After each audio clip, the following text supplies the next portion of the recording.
Carmen came and had a great day. Coming off the high of a great first day, she posted her pictures onto Instagram. You know, the usual first day picture. But the response she received was the complete opposite of what she expected. No, she didn't get 200 likes in 2 minutes or 50 comments. She got everything but that. Carmen was cyberbullied because her clothes weren't new. You see, they're previously owned since last year, and unbeknownst to them, over the summer, Carmen's mom passed away.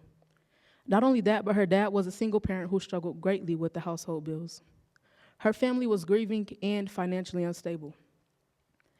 You see, we never know what people are going through. Perhaps you can identify with Carmen or at least some aspect of her story. Maybe you've lost a loved one. Maybe you've been bullied in one way or another, or perhaps you've been disappointed with people's reactions on your social sites. Everyone has struggled with something. While my heart goes out to Carmen and her family, I could never know how Carmen really feels. I am not in her shoes. Now look at your shoes. Now look at your neighbors.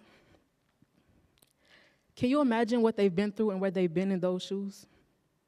Two people can experience the same situation and yet be affected so differently.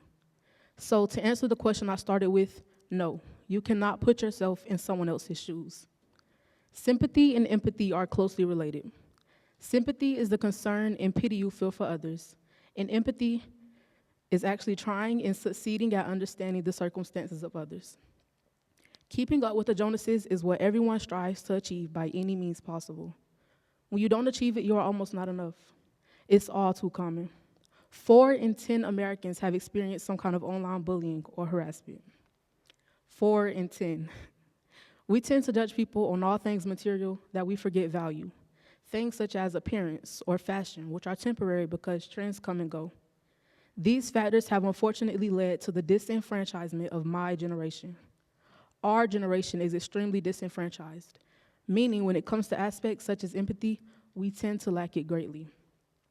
Empathy is by far one of the hardest things to truly utilize in our world today.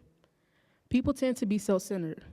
While that is not completely a terrible thing, it is detrimental in this case. As I showcase my topic, I received many questions like, showing empathy helps others, but what does it do for me? Showing empathy can help endorse positive helping behaviors, aid with social relationships, and help enforce positive helping behaviors. This may not seem as beneficial to you personally, but there are a vast majority of people who need to take these psychological enhancements for granted. Social relationships can be platonic, friendly, relating to love, and so much more. Let's say you have this professional relationship with a coworker, but for some unknown reason, this acquaintance has been immensely distant. Simply asking what's wrong would be the first step, but actually trying and succeeding at understanding the circumstances of this coworker would be the next.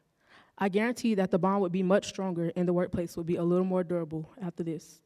Younger children mirror what they see their elders do. So if we, the new generations, and even the older generations start showing empathy, it'll be a domino effect and everyone else will too.